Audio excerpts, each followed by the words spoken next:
شیطان بندے کے اندر مایوسی پیدا کرتا ہے کہ یار اب تو بخشا نہیں جائے گا، پہلے ہی تو نے زمین کو بدکاری، شراب، جوا، پتہ نہیں کتنے گناہوں کا گواہ بنا لیا، اب تیرا کیا ہوگا؟ ہاں یہ بات بڑی کمال کی ہے کہ میرے رب کی شان دیکھو کہ بندے کے کتنے ہی گناہ کیوں نہ ہو، ایک سچی توبہ کر لے اللہ پچھلے سارے گناہ معاف فرما دیتا ہے۔ اور اللہ کی شان پتہ ہی کیا ہے؟ اللہ ان گواہوں کو اس کے گناہ بھی بھلا دیتا ہے، گواہ بچتا ہی کوئی نہیں ہے، ڈیلیٹ، آپ کمپیوٹر میں ڈیلیٹ کا بٹن دباتے ہیں نا، بلکہ میرے رب کی شان دیکھو کہ اگر اللہ سے سچی توبہ کر لو، رب راضی ہو جائے تو گناہوں کو نیکیوں سے بدل دیتا ہے۔ ایسی مہربانی دنیا میں کوئی نہیں کرتا۔ کریکٹر سرٹیفکیٹ فرشتے بھول جاتے ہیں، نامہ اعمال کلیئر، ایسی شان کریمی کہاں کہیں اور ملتی ہے؟ مگر یہ بندہ ہے جو پھر بھی توبہ نہیں کرتا ہے، یہ بندہ ہے جو پھر بھی اس سے دوستی نہیں کرتا ہے، پھر بھی اسی سے شکوہ کرتا ہے۔ اچھا کمال دیکھو، اب ہو سکتا ہے کسی کے ذہن میں سوال پیدا ہو کہ یار پھر جلدی بتائیں توبہ کے لیے کیا کرنا پڑے گا؟ کوئی بہت بڑا اجتماع کرنا پڑے گا، کوئی بہت بڑا جناب اناؤنسمنٹ کرنا پڑے گا، کوئی کتاب لکھنی پڑے گی، کوئی معافی نامہ لکھنا پڑے گا؟ کچھ بھی نہیں۔ ہائے ہائے، میرے کریم مولا سے کنیکشن پیدا کرنا پڑے گا۔ توبہ کی 3 شرطیں آج سمجھ لو۔ اگر توبہ کرنی ہے نا، اور کرنی ہی چاہیے، ہمارے پاس کوئی اور چانس بھی نہیں ہے، اگر توبہ نہیں کی تو مارے جائیں گے۔ اتنے گواہ بنا بیٹھے، زمین بھی گواہ، دن بھی گواہ، رات بھی گواہ، کرامن کاتبین بھی گواہ، یہ ہاتھ پیر بھی گواہ، اپنے تو گئے کام سے نا۔ There is only one way to take مغفرہ، repentance، توبہ کے سوا ہمارے پاس کوئی راستہ نہیں ہے۔ اور شان دیکھو میرے مولا کی کہ توبہ کے لیے کوئی بڑا کام بھی نہیں کرنا ہے۔ توبہ کی 3 شرطیں ہیں۔ پہلے بندہ شرمندہ ہو جائے، واقعی دل سے شرمندہ ہو کہ میں نے غلط کیا ہے، مجھے نہیں کرنا چاہیے تھا، میں نے بہت برا کیا۔ شیم جو ہے نا، الندم التوبہ، پہلے شرمندہ ہو، پھر وہ گناہ اس وقت چھوڑ دے۔ خدا نخواستہ کوئی شراب پیتا ہے، کوئی بدکاری کرتا، بس آج کے بعد وہ چھوڑ دے کہ اب نہیں کروں گا۔ تیسرا، آئندہ نہ کرنے کا پکا ارادہ کر لے۔ یہ 3 شرطیں بس۔ ہاں دیکھیں، انسان ہے، توبہ کر لی، پھر گناہ کر دیا، پھر توبہ کرے، چھوڑے نہ، مایوس نہ ہو۔ شیطان کہتا ہے تو بار بار گناہ کرتا ہے، توبہ کا کیا فائدہ ہے؟ نہیں، وہ کہتے ہیں نا، اگر گناہ تمہاری عادت بن گئی ہے تو توبہ کو دستور بنا لو۔ توبہ نہیں چھوڑوں گا، جب تک توبہ کا دروازہ کھلا ہے میں معافی مانگتا رہوں گا۔ ایک دن تو آئے گا کہ میرا مالک مجھے ایسی سچی توبہ دے گا کہ میرے گناہ سارے آئندہ کے لیے چھوٹ جائیں گے۔ کیا پتا میں آج توبہ کروں، گناہ کا موقع ہی نہ ملے، مر جاؤں، مر بھی تو سکتے ہیں نا۔ تو توبہ کرتے رہا کرو، کیا پتا یہ توبہ کے بعد موت آ جائے اور تمہارے سارے گناہ معاف ہو جائیں۔ وہ دل سے محبت اللہ سے درکار ہے، پھر اللہ پچھلے سارے گناہ معاف کر دے گا۔ اور بے شک اللہ پسند کرتا ہے بہت توبہ کرنے والوں کو۔ اور اللہ جب توبہ قبول کرتا ہے نا تو سنو کیسا کریم ہے۔ دنیا میں اگر ہمارا کوئی جرم ہو جائے نا، کوئی خطا ہو جائے، مثال کے طور پہ کسی کی پولیس میں کوئی رپورٹ درج کر دی جائے، تو جب بھی آپ کسی کا ریکارڈ نکالتے ہیں نا، بے شک وہ مقدمہ ختم بھی ہو گیا ہو، یا سزا ہو گئی ہو، یا سلو ہو گئی ہو، لیکن جب آپ بندے کا کریکٹر سرٹیفکیٹ نکالتے ہیں تو اس کا وہ جرم آ جاتا ہے کہ اس نے 10 سال پہلے یہ غلطی کی تھی، 15 سال پہلے اس پر یہ مقدمہ ہوا تھا۔ نہ لوگ بھولتے ہیں، نہ دنیا بھولتی ہے، مگر دیکھو میرے رب کی شان کیسی ہے کہ اللہ ایسا کریم ہے۔ قرآن میں فرماتا ہے کہ جب اللہ توبہ قبول کرتا ہے تو صرف گناہ معاف نہیں فرماتا، گناہوں کو نیکیوں سے بدل دیتا ہے۔ ہاں جتنے گناہ ہیں نا وہ سارے نیکیوں میں بدل دیے جاتے ہیں۔ اللہ کریم قرآن مجید میں ارشاد فرماتا ہے مگر جو توبہ کرے اور ایمان لائے اور اچھا کام کرے تو ایسوں کی برائیوں کو اللہ بھلائیوں سے بدل دے گا، اور اللہ بخشنے والا مہربان ہے۔ ارے میرے رب کی رحمت تو دیکھو کہ جب بندہ سچے دل سے توبہ کرتا ہے اس کی عطائیں کیسی ہیں۔ سبحان اللہ، سبحان اللہ۔ اللہ کے حبیب صلی اللہ تعالی علیہ وسلم کی میں آپ کو حدیث سناتا ہوں کہ رب کریم کس طرح توبہ کرنے والوں پر مہربانی فرماتا ہے۔ اللہ کے حبیب علیہ الصلوۃ والسلام فرماتے ہیں جب بندہ اپنے گناہوں سے توبہ کرتا ہے تو اللہ عز و جل لکھنے والے فرشتوں کے پاس سے اس کے گناہ بھلا دیتا ہے، اس کے اعضاء، اس کے بدن کے جو پارٹس ہیں ان کو بھی بھلا دیتا ہے، اور اس زمین پر بھی نشان مٹا دیتا ہے جہاں اس نے گناہ کیے ہوتے ہیں، یہاں تک کہ جب بندہ قیامت کے دن اللہ سے ملے گا تو اس کے گناہ پر کوئی گواہ نہیں ہوگا۔ حالانکہ خود رب نے فرمایا قرآن میں کہ وہ دن آئے گا، ارے پڑھی ہے نا یاسین شریف، اس میں اللہ فرما رہا ہے وہ دن ہوگا جب منہ پر مہر لگا دی جائے گی، ہاتھ کلام کریں گے، پیر بتائیں گے کیا گناہ کیے تھے، کدھر گئے تھے۔ اگر توبہ نہیں کرو گے تو پھر بچ نہیں پائیں گے، لیکن اگر توبہ کر لیتے ہیں، اللہ سے دوستی کر لیتے ہیں، اللہ کو راضی کر لیتے ہیں، تو وہ ایسا کریم ہے کہ وہ پچھلے سارے گناہوں کو معاف کر دیتا ہے۔ ہم پھر کیوں اللہ کی نافرمانی کریں؟ ارے دنیا کا دستور کیا ہے، کوئی ہمارے ساتھ بھلائی کرتا ہے، ہم کیا کہتے ہیں، نہیں یار اس کو ناراض نہیں کرنا ہے، اس نے مجھے نوکری دلائی تھی، اس کو ناراض نہیں کرنا ہے، اس نے مجھے قرضہ دیا تھا، نہیں یار اس کو تو بالکل بھی ناراض نہیں کرنا ہے، مشکل وقت میں میرے کام آیا تھا۔ دنیا میں ایک کوئی احسان کر دے، تم کہتے ہو وہ ناراض نہیں ہونا چاہیے۔ جو صبح و شام رب احسان کر رہا ہے، اس کی ناراضگی کا کوئی خوف نہیں کہ وہ ناراض نہ ہو جائے، میرا مالک مجھ سے ناراض نہ ہو جائے۔ سنو، توبہ کرنے والے کس قدر اللہ کو پسند ہیں۔ اللہ کے حبیب علیہ الصلوۃ والسلام فرماتے ہیں، ابن ماجہ کی حدیث ہے، کل بنی آدم خطاء، آقا فرماتے ہیں سارے انسان خطا کار ہیں، غلطیاں تو سب سے ہو جاتی ہیں، مگر فرمایا وَخَيْرُ الْخَطَّائِينَ التَّوَّابُونَ، فرمایا خطا کاروں میں بہتر وہ ہیں جو توبہ کر لیتے ہیں، غلطی ہوتی ہے تو معافی مانگ لیتے ہیں، سر کو جھکا لیتے ہیں، اللہ سے عرض کرتے مولا آئندہ نہیں کروں گا، اور اس کی بارگاہ میں ندامت کا اظہار کرتے ہیں۔ ایک اور جگہ میرے آقا علیہ الصلوۃ والسلام فرماتے ہیں، تم سب میں بہترین وہ ہیں جو فتنوں میں مبتلا ہو اور توبہ کرتا ہو، یعنی اگر گناہ ہو جائے فوراً معافی مانگ لے۔ اچھا، ہمارے کچھ لوگوں کا توبہ کا اسٹائل بھی بڑا عجیب ہے، توبہ توبہ استغفر اللہ، گالوں پہ چپت لگا لی مگر کوئی شرمندگی نہیں ہے۔ ارے ایسی توبہ تو خود توبہ کی محتاج ہے، اور میں نے تو آپ کو قرآن کی آیت سنائی ہے کہ صرف معاف نہیں فرمائے گا، وہ تمہارے گناہوں کو بھی نیکیوں سے بدل دے گا۔ اب ہم توبہ میں کیوں تاخیر کریں، کیوں اس سے دوستی نہ کر لیں؟ اے میرے پیارے اسلامی بھائیوں، توبہ کی تو کیا شان ہے۔ آؤ میں اللہ کی رحمت کا ایک اور واقعہ سناتا ہوں۔ مکاشفۃ القلوب میں امام غزالی علیہ رحمت اللہ الوالی نے یہ واقعہ لکھا۔ بنی اسرائیل میں ایک نوجوان تھا، 20 سال تک تو اس نے اللہ کی خوب عبادت کی، پھر اگلے 20 سال اس نے اللہ کی بہت نافرمانی کی، پھر آئینہ دیکھا تو داڑھی کے بال سفید ہو گئے تھے، پھر وہ غمزدہ ہو گیا اور کہنے لگا، اے میرے خدا، میں نے 20 سال تک تیری عبادت کی، 20 سال تک میں نے تیری نافرمانی کی، اب میں تیری طرف آؤں گا تو میری توبہ قبول ہو جائے گی، یا اللہ تو مجھے معاف کر دے گا۔ ہائے ہائے، اس نے کسی کہنے والے کی آواز سنی، تم نے ہم سے محبت کی، ہم نے تم سے محبت کی، پھر تو نے ہمیں چھوڑ دیا، ہم نے بھی تجھے چھوڑ دیا، تو نے ہماری نافرمانی کی، ہم نے تمہیں مہلت دی، اور اگر اب تو توبہ کر کے ہماری طرف آئے گا تو ہم تیری توبہ قبول کر لیں گے۔ یہ ہے میرا مالک، یہ ہے اس کی رحمت۔ اے میرے پیارے اسلامی بھائیوں، اب ہم کیوں نہ رب سے محبت کریں، کیوں نہ ہم اللہ سے پیار کریں، اور کیوں نہ سچی توبہ کر لیں۔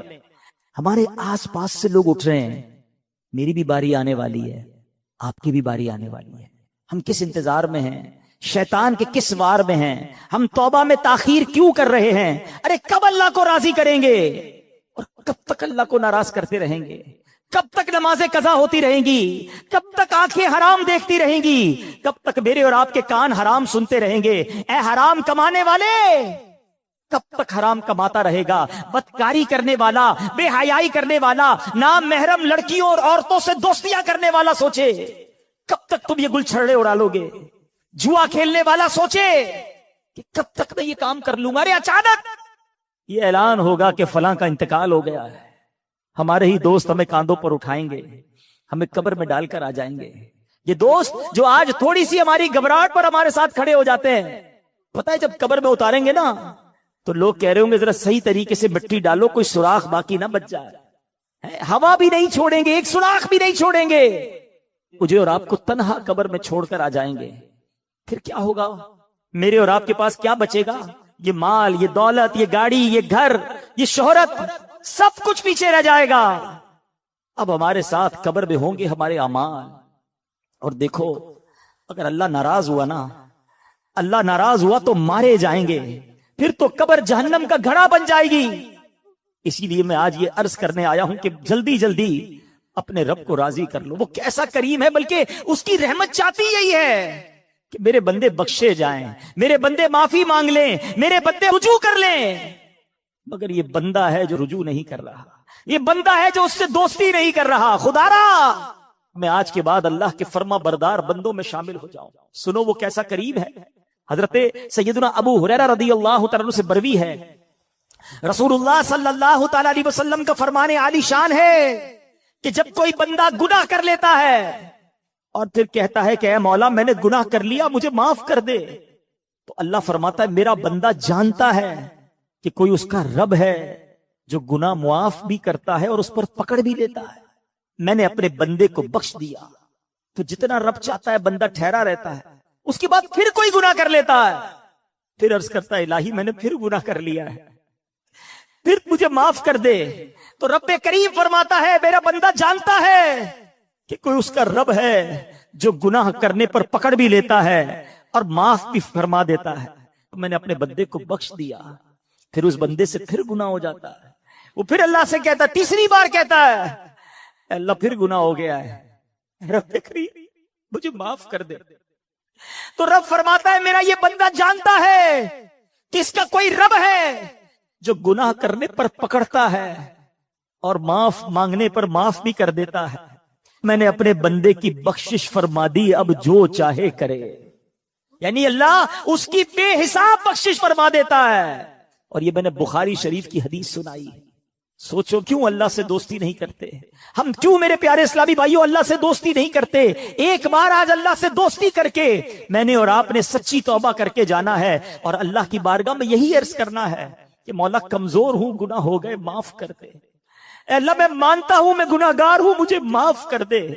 اے اللہ میں آئندہ گناہ نہیں کروں گا، مجھے معاف کر دے. اگر تو نے پکڑ لیا میں مارا جاؤں گا، میرے پاس کوئی حساب نہیں ہے، مجھے معاف کر دے. میں مانتا ہوں میں نے کئی بار توبہ کی مگر پھر گناہ کیے، مولا معاف کر دے. تجھ سے معافی نہیں مانگوں گا تو کس سے مانگوں گا؟ مولا معاف کر دے. اے اللہ تو ماں سے زیادہ اپنے بندے کو چاہنے والا ہے. آج کے اجتماع میں کرم کر مالک معاف کر دے، کیونکہ مجھے نہیں پتا میری زندگی کی کون سی رات آخری رات ہے. کیا معلوم کسی کا انتقال آج بھی تو ہو سکتا ہے نا. ہے کوئی ایسا جس کے پاس یہ گارنٹی ہو کہ وہ آج زندہ گھر جائے گا؟ ہم میں سے تو کسی کو نہیں پتا. آگاہ اپنی موت سے کوئی بشر نہیں، سامان 100 برس کا ہے، پل کی خبر نہیں. تو پھر کس بات کا انتظار ہے؟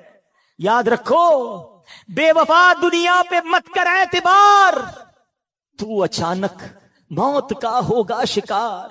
موت آ کر ہی رہے گی یاد رکھ، جان جا کر ہی رہے گی یاد رکھ. کر لے جو کرنا ہے، آخر موت ہے، ایک دن مرنا ہے، آخر موت ہے. اے میرے پیارے اسلامی بھائی، آئیے اپنی زندگی پر نظر دوڑائیں. اپنے آپ سے ایک سوال کرتے ہیں، آج میں بھی کرتا ہوں اور آپ بھی کریں کہ اگر میرا آج انتقال ہو گیا تو کیسی زندگی گزری؟ اللہ راضی ہوگا؟ کیونکہ یاد رکھنا مرنے کے بعد قبر 2 طرح کی ہوتی ہے، یا تو جنت کا باغ ہوتی ہے یا تو دوزخ کا گڑھا.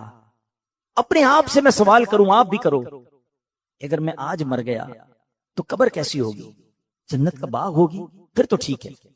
لیکن اگر ڈر لگ رہا ہے کہ نہیں ابھی نہیں مرنا ہے، ابھی تو توبہ کرنی ہے، ابھی تو نیکیاں کرنی ہے، اللہ کو راضی کرنا ہے، بہت سارے گناہ ہیں، پھر کب توبہ کرو گے؟ ایکچولی شیطان چاہتا یہی ہے کہ میں اور آپ توبہ نہ کریں، میں اور آپ اللہ سے دوستی نہ کریں. شیطان پتہ کیا کہتا ہے؟ یہ ہو سکتا ہے اس وقت بھی کسی کے کان میں کہہ رہا ہو کہ یار یہ مولانا صاحب باتیں تو صحیح کر رہے ہیں لیکن ابھی نہیں، تھوڑے دنوں بعد توبہ کر لیں گے. ہاں ابھی تو جوانی ہے، ابھی تو مزے کرنے دو، اس کے بعد بڑھاپے میں اللہ اللہ ہی کرنا ہے اور کیا کرنا ہے. یہ شیطان کا بڑا وار ہے، وہ توبہ میں تاخیر کرواتا ہے.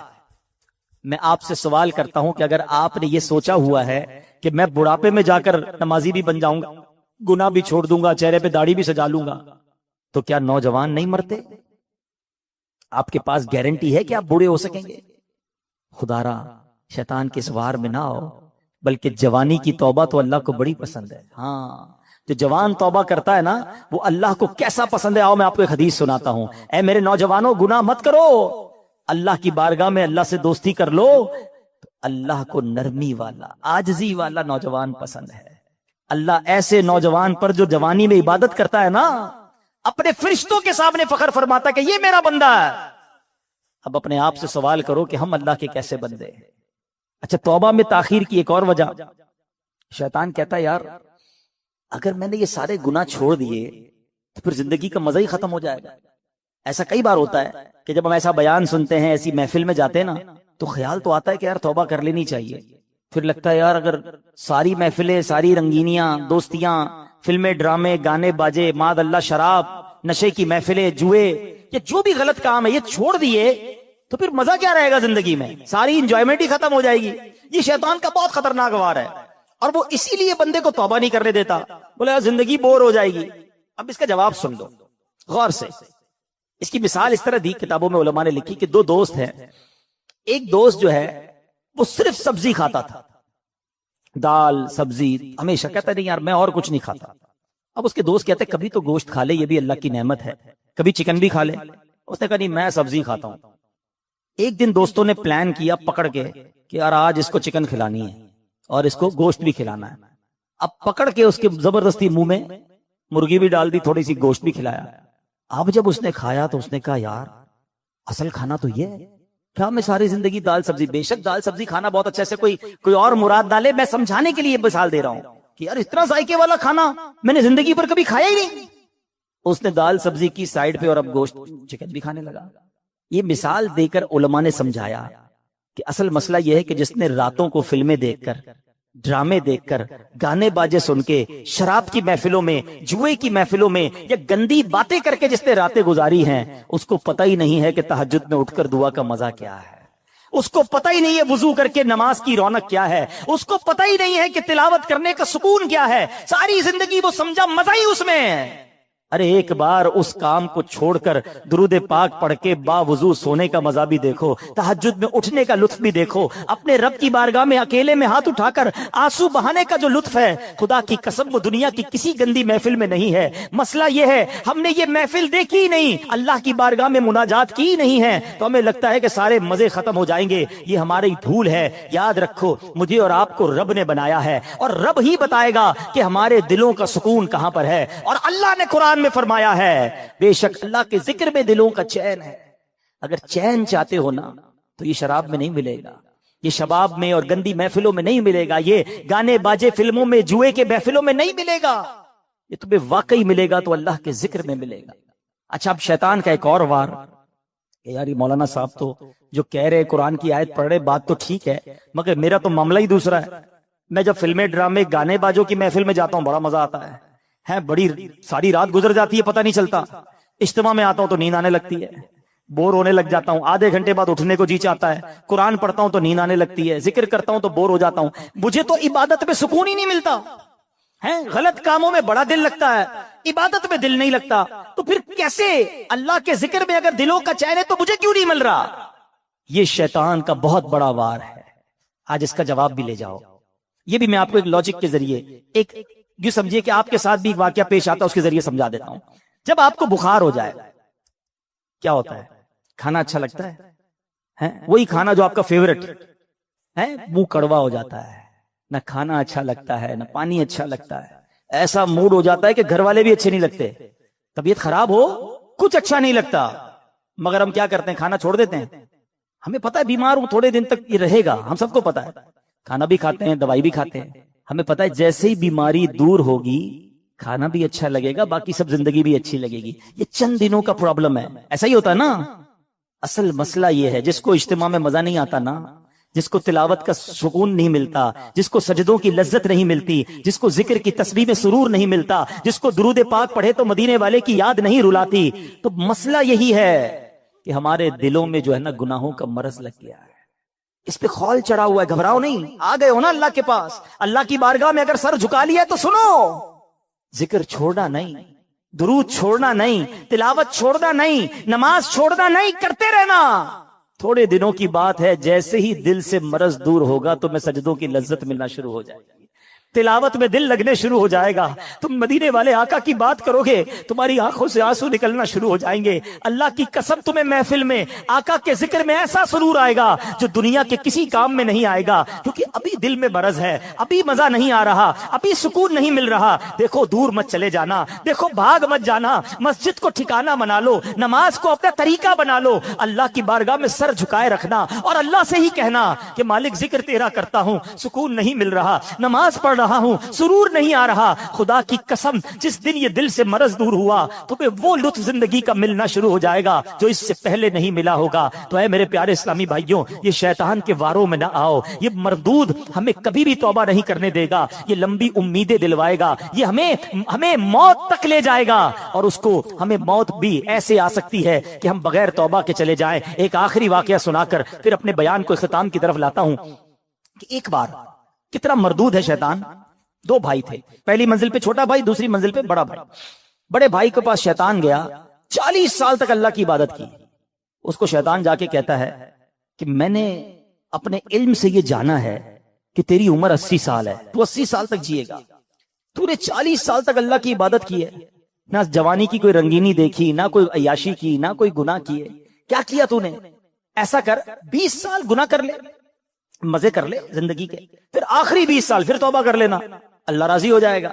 شیطان ہم میں سے بھی کئیوں کو وسوسے سے دلاتا ہے, جو کرنا ہے کر لو, پھر انشاءاللہ حج پہ چلے جائیں گے, پھر توبہ کر لیں گے, اللہ معاف کر دے گا. یہی شیطان کا وار ہے. اچھا, اس بندے کو شیطان نے دل میں یہ بات ڈالی کہ کچھ تو مزے کر لے زندگی کے. وہ سوچنے لگا یار یہ بات تو صحیح کر رہا ہے, میں نے تو کچھ کیا ہی نہیں, اور اگر میری زندگی 80 سال ہے تو 15-20 سال تو مزے کر لوں. اس نے سوچا میرا پہلی منزل پہ ہی بھائی رہتا ہے, تو اس کا بھائی پکا نافرمان, شرابی, کبابی, سارے غلط کام کرنے والا. کہتا کہیں اور جانے کی کیا ضرورت ہے, نیچے ہی بھائی ہے اس کے پاس چلا جاتا ہوں, زندگی کے تھوڑے مزے اٹھا لیتا ہوں. اللہ کی شان دیکھو, نیچے والے بھائی کے دل میں خیال آیا کتنے سال ہو گئے مجھے گناہ کرتے ہوئے, کتنے گناہ کر لیے. ایک میرا اوپر بھائی رہتا ہے کیسا عبادت گزار نیکوکار, اور ایک میں ہوں کہ بدکاریاں ہی ختم نہیں ہو رہی. چلو آج توبہ کرتے ہیں, اللہ کی بارگاہ کی طرف چلتے ہیں. چھوٹا والا بھائی کہتا ہے اب کہیں اور جانے کی کیا ضرورت ہے, اوپر ہی تو بڑا بھائی رہتا ہے, ایسا نیک ہے, اس کے پاس جاؤں گا یہ میری توبہ بھی کروا دے گا, اللہ سے میرا تعلق بھی بنا دے گا. اب وہ نیچے والا بھائی اوپر جانے کے لیے کمرے سے نکلا, اوپر والا بھائی جو ہے وہ نیچے آ رہا ہے. اوپر والے کی نیت کیا ہے؟ گناہ کرنی ہے. نیچے والے کی نیت کیا ہے؟ توبہ کرنی ہے. دیکھو نیت کا فرق, میں جو بار بار کہہ رہا ہوں نا, آج دل میں نیت کر لو, آج اللہ سے دوستی کر لو. اللہ کا کرنا کیا ہوا, اوپر والے بھائی کا پیر سلپ ہوا, لڑکھڑاتا ہوا سیڑھیوں سے چھوٹے بھائی پر گرا, دونوں بھائی نیچے گرے, دونوں کا انتقال ہو گیا. اب فرشتے آئے, اللہ اکبر. بڑے بھائی کو رحمت کے فرشتے لینے آنے چاہیے نا, 40 سال تک نیکی کی تھی. چھوٹے بھائی کو ہمارے حساب سے تو عذاب کے فرشتے لینے آنے چاہیے تھے, اتنے گناہ کیے. اللہ کی شان دیکھو, چھوٹے بھائی کو رحمت کے فرشتے لے جا رہے ہیں کیونکہ اس نے توبہ کی نیت کر لی تھی. گھر سے چل پڑا تھا, اللہ کی طرف بڑھ گیا تھا, اور بڑے بھائی کو عذاب کے فرشتے لے گئے کیونکہ وہ نافرمانی کے لیے چلا تھا, اللہ کی نافرمانی کے لیے گھر سے چل پڑا تھا. اب نیت کا فرق دیکھ لو کہ یہ ہے شیطان. ہو سکتا ہے آج ہی ہم میں سے کسی کو جانا ہو دنیا سے, اور وہ نیت یہ کروا رہا ہو کہ ابھی تو بہت ٹائم ہے, تو بس آج سچی پکی توبہ کرنی ہے. اچھا توبہ کہتے کس کو, آخر میں یہ بھی سن لو. ہاں, یا اللہ میری توبہ, یا اللہ میری توبہ, ٹھیک ہے, زبانی بھی توبہ ہوتی ہے, لیکن توبہ کے 3 ارکان ہیں. There are 3 conditions of repentance. توبہ کی 3 شرطیں ہیں, یہ جب تک تینوں پوری نہیں ہوں گی توبہ قبول نہیں ہونی. ہاں, توبہ کے لیے کوئی اجتماع کرنے کی ضرورت نہیں ہے, کوئی مسجد میں اعلان کرنے کی ضرورت نہیں ہے, بس بے جانو رب جانے, ایک لمحے میں توبہ ہو سکتی ہے. ہاں بالکل ایک لمحے میں, اور اللہ ایسی قبول فرماتا ہے. ایک بار واقعہ ہے نا کہ حضرت عمر فاروق رضی اللہ تعالیٰ کہیں جا رہے تھے, تو سامنے سے ایک بندہ آیا جس کے ہاتھ میں شراب کی بوتل تھی. ذرا سننا غور سے, شراب کی بوتل. حضرت عمر فاروق خلیفۃ المسلمین, امیر المومنین, آپ نے دیکھ لیا, آپ نے کہا کیا ہے اس میں؟ بندہ گھبرا گیا کہ اگر حضرت امیر المومنین کو پتہ چل گیا کہ میں شراب لے کے جا رہا ہوں تو مارا جاؤں گا. ڈرتے ڈرتے کہتا حضور اس میں تو سرکہ ہے. حضرت عمر نے کہا مجھے دکھاؤ. اب ذرا تصور کرنا, شرابی جو بوتل شراب کے لیے سامنے کھڑا ہے, حضرت عمر ادھر کھڑے, کتنی دیر لگی ہوگی آپس کی گفتگو میں, یہ چند سیکنڈ کی بات ہے نا. اب وہ بندہ پتہ کیا کہتا ہے, اللہ سے کہتا ہے یا اللہ آج بچا دے, عمر سے آج بچا لے، ذلیل ہونے سے بچا لے یا اللہ، بس آئندہ کبھی شراب نہیں پیوں گا، بس مالک بچا لے. دل ہی دل میں کہہ رہا ہے. اور کتنی دیر کہا ہوگا؟ 2 سیکنڈ 4 سیکنڈ. اور اب ڈرتے ڈرتے جب وہ بوتل حضرت عمر کے ہاتھ میں دی نا تو وہ شراب کی بجائے سرکہ بن چکی تھی. یہ ہے توبہ. اتنی دیر چاہیے، بس اتنا، بس وہ کنیکشن چاہیے، وہ رقت قلبی چاہیے، وہ شرمندگی چاہیے. تو توبہ کے جو تین وہ ہے نا، کیا نام ہے، شرائط، آج پہلے وہ سن لو کہ توبہ کرنے سے پہلے ہمیں ان تینوں باتوں کا پتہ ہونا چاہیے. تو آج ہم نے توبہ کرنی ہے مگر ان شرائط کے ساتھ کر. نمبر 1، ماضی پر ندامت، جو کیا ہے نا اس پر شرمسار، شرمندہ ہو، گلٹی فیل کرے. نمبر 2، جس حال میں توبہ کر رہا ہے گناہ چھوڑ دے. ایسا نہیں کہ صبح فجر پڑھنے کا ارادہ بالکل نہیں ہے، رات عشاء ابھی تک پڑھی نہیں اور رات میں پڑھنے کا بھی ارادہ نہیں ہے، اور کہہ رہا ہے یا اللہ نماز جو نہیں پڑھی معاف کر دے، آئندہ پڑھوں گا. نہیں، توبہ بھی کرے، اس وقت وہ گناہ چھوڑ دے تو پھر وہ توبہ ہوتی ہے. اور تیسری، آئندہ نہ کرنے کا پختہ ارادہ. پھر الگ بات ہے کہ پھر بندہ گناہ میں پڑ جائے، یہ بات کی بات ہے. شیطان یہ بھی بولتا ہے کہ یار توبہ کرنے کا فائدہ کیا، میں تو پھر گناہ کر لیتا ہوں. یہ بھی شیطان کا وار ہے. آج توبہ کر لو، کیا پتہ گناہ کا موقع ہی نہ ملے، اس سے پہلے ہی موت آ جائے. حکایت الصالحین نامی کتاب ہے اور اس میں ایک بڑا ہی ایمان افروز واقعہ موجود ہے.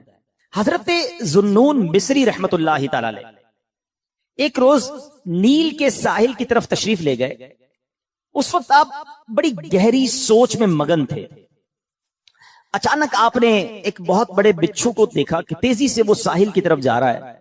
آپ اس کی طرف متوجہ ہوئے کہ اتنا بڑا بچھو اور یہ پانی کی طرف کیوں جا رہا ہے. آپ بھی پیچھے پیچھے گئے تو آپ نے دیکھا کہ دریا میں سے ایک مینڈک نکلا اور وہ بچھو اس مینڈک پہ سوار ہو گیا اور مینڈک تیرنے لگ گیا.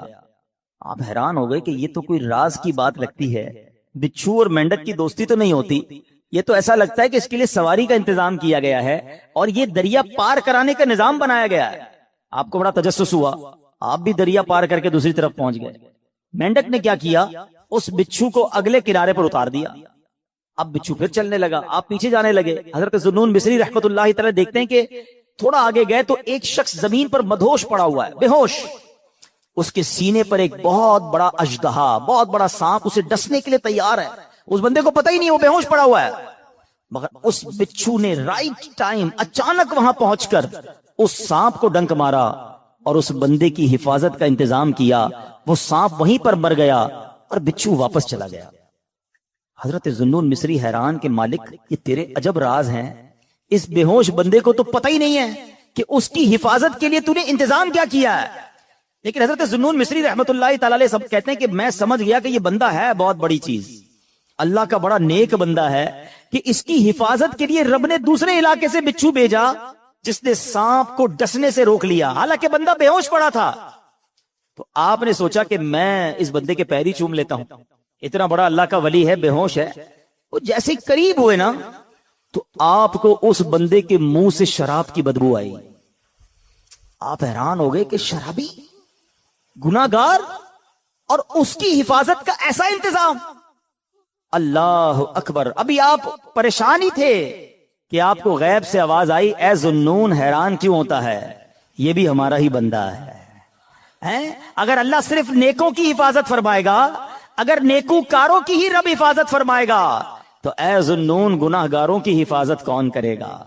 آئے ہائے. حضرت ذوالنون نے جب یہ سنا تو آپ وجد میں آ گئے، آپ کی کیفیت ہی بدل گئی.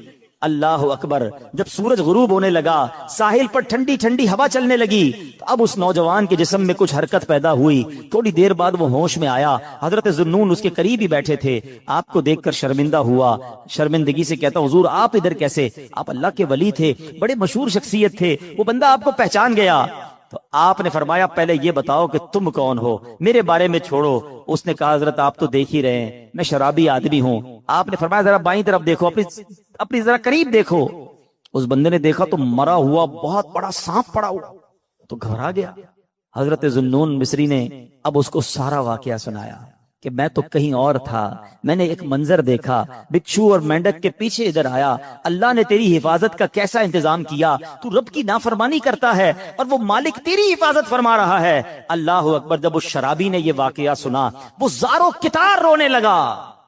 اور اس کے بعد اس نے جو ہے یہ اس نے بڑا کمال کا جملہ کہا، اگر وہ ذات گناہ گاروں کو ایسا نوازتی ہے تو پھر نیکوں کو کیسا نوازتی ہوگی؟ جب اپنے نافرمانوں کو وہ ایسا نوازتا ہے تو اپنے فرما برداروں کو کیسا نوازتا ہوگا؟ یہ کہہ کر وہ شخص نے سارے گناہوں سے توبہ کی، اب مجاہدات کرنے لگا، اب عبادتیں کرنے لگا۔ ایک وقت ایسا آیا کہ اس بندے کا شمار اللہ کے مقبول بندوں میں ہونے لگ گیا، وہ بھی اللہ کا ولی بن گیا۔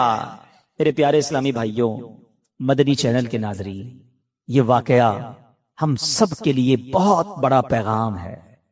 ہم اللہ کی نافرمانی کرتے ہیں اور روزانہ ہی کرتے ہیں، مگر وہ رب ہم سے نعمتوں کو روکتا نہیں ہے، وہ ہم سے اپنی نعمتوں کو نہیں روک رہا، ہمارا رزق بند نہیں ہو جاتا۔ دنیا کا کیا دستور ہے، یہاں کاروباری لوگ بھی بیٹھے ہیں، ہمارے پاس کوئی بندہ نوکری کرے، ٹھیک ہے، ہم اس کو کہیں بیٹا آپ کا کام یہ ہے کہ روزانہ جانا ہے، اپنے مارکیٹ سے وصولی کرنی ہے، اور یہ موٹر سائیکل میں آپ کو دیتا ہوں کیونکہ آپ کو روز جانا ہے، سفر کے لیے آپ کو موٹر سائیکل دیتا ہوں۔ بڑا مینیجر بن جاتا ہے، لوگ گاڑی دیتے ہیں، ٹھیک ہے۔ اچھا، اب وہ سیٹ جو ہے وہ دیکھے کہ یہ جاتا ہی کہیں نہیں ہے، سارا دن ادھر ہی بیٹھا رہتا ہے، 1 دن 2 دن 15 دن 1 مہینہ، پھر وہ کیا کہے گا؟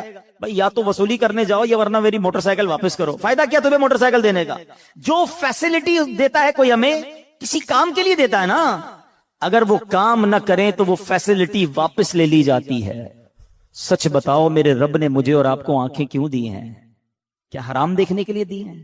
نہیں، تلاوت کے لیے دی ہیں، ماں باپ کو محبت سے دیکھنے کے لیے دی ہیں، اللہ کے گھر کو دیکھنے کے لیے دی ہیں، اللہ نے جو حلال چیزیں ہمیں دی ہیں وہ دیکھنے کے لیے دی ہیں۔ مگر کبھی ایسا ہوا کہ ہم حرام دیکھیں اور اندھے ہو جائیں؟ یار میری آج آنکھیں بند ہو گئیں، کیوں؟ بس وہ حرام دیکھ لیا تھا۔ نہیں، ہم گناہ کر رہے ہیں، وہ نعمتیں نہیں روک رہا ہے۔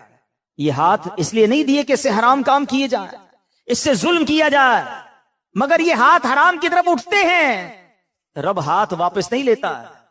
پیر گناہ کی طرف جائیں تو لنگڑے ہو جانے چاہیے تھے ہم، کہ بندہ کہے یار آج پیر نہیں چل رہے، کیوں؟ یار وہ کل میں جوا کھانے گیا تھا، میں شراب کھانے گیا، میں سنیما گیا، اللہ کی نافرمانی کے لیے چلا تھا، میرے رب نے پیر واپس لے لیے۔ اصول تو یہ بنتا ہے، مگر اس کی شان دیکھو کہ ہم روز نافرمانی کرتے ہیں، وہ ہمیں رزق دے رہا ہے، عزت بھی دے رہا ہے، اعضاء بھی سلامت ہیں۔ کب تک اللہ کو ناراض کریں گے؟ کب تک اس رب سے دور رہیں گے؟ وہ ایسا کریم ہے، دنیا میں کسی کی بات نہ مانو، وہ نوکری سے نکال دیتا ہے، مگر رب ایسا کریم ہے کہ بندہ اگر جب اس کی بات ماننے لگ جائے نا، ایک بار دل سے توبہ کر لے، وہ اس کے سارے گناہ بھی معاف کر دیتا ہے۔ جو بندہ یہ کہے نا کہ دعا پتہ نہیں قبول ہوگی یا نہیں، اس کی قبول ہی نہیں ہونی، وہ نہ مانگے۔ یقین چاہیے، وہ بلیف چاہیے، وہ یقین ساتھ ہو تو پھر دعا عرش تک جاتی ہے۔ اللہ سے دعا کرو تو گھبراؤ نہیں، اللہ سے دعا کرو تو یقین رکھو، اگر واقعی دل سے دعا ہے تو رب راستے بنائے گا، وہ غیب سے مدد فرمائے گا۔ مجھے لگتا ہے میرا مسئلہ بڑا ہے، اور پھر میں وہی بات کروں گا کہ جس کی ماں زندہ ہے، خدا کی قسم ماں کی دعائیں لے لو، پوچھو ان سے جن کی ماں چلی گئی، جس کی ماں رہی نا، وہ کس سے دعائیں کروائے، وہ کس سے التجائیں کروائے۔ سفر پہ ہوتے تھے تو پیچھے کوئی تھا جو مصلی بچھا کر دعا کرتا تھا، ہر تھوڑے دنوں بعد پیغام آتا تھا، بیٹا کدھر پہنچے، بیٹا طبیعت کیسی ہے؟ ارے ماں سوچو تو صحیح، بیٹے کا کام تھا ماں سے پوچھنا کہ ماں تمہاری طبیعت کیسی ہے، ماں پوچھتی ہے بیٹا تم کیسے ہو۔ ہم نے راتوں کو اٹھ کر ماں کو جگایا، ماں پیٹ میں درد ہے، کبھی ماں نے ہمیں بتایا کہ میرے پیٹ میں درد ہے بیٹا؟ اپنی تکلیفیں سہتی رہی، اپنی تکلیفیں سہتی رہی، مگر ہمیں راحتیں پہنچاتی رہی۔ لے لو دعائیں، یہ دعاؤں کا سائبان ہے، نہ کرو ماں کو تنگ، نہ کرو اسے پریشان، جتنی بھی بڑی پریشانی میں ہو نا ماں کے قدموں میں بیٹھ جاؤ کہ ماں میرے لیے دعا کر دے، تمہاری ماں نے دعا کر دی نا، یہ عرش تک جاتی ہے۔ اور ایک اور بات بتا دوں، کچھ دعائیں وہ ہیں جو ہم کہتے ہیں ماں دعا کر دو، ابو دعا کر دی، الگ بات ہے، وہ کرتے ہیں۔ اتنی خدمت کرو کہ کہنا نہ پڑے، ماں خود دعا کرے یا اللہ میرے بیٹے کی خیر کر، ماں والد خود دعا کرے یا اللہ میرے بیٹے کے بگڑے کام بنا دے، پھر دیکھو کیا ہوتا ہے تمہارے ساتھ۔ اللہ کے حبیب علیہ الصلوۃ والسلام فرماتے ہیں، جس کا مضمون ہے جب کوئی فاسق، فاجر، گناہگار شخص اللہ کی بارگاہ میں دعا کرتا ہے، اللہ فرشتوں سے فرماتا ہے اس کا کام جلدی کر دو۔ کیوں؟ فرماتا ہے اس کا مانگنا پسند نہیں آ رہا، اس کی آواز اچھی نہیں، جلدی کام کر دو۔ اور فرمایا جب اللہ کا کوئی نیک بندہ، رب کا محبوب، جب اللہ کی بارگاہ میں دعا کرتا ہے، اللہ فرشتوں سے فرماتا ہے ابھی اس کو نہ دینا، ابھی اس کا کام نہ کرنا، اس کو اور مانگنے دو، مجھے اس کا مانگنا بڑا پسند آ رہا ہے۔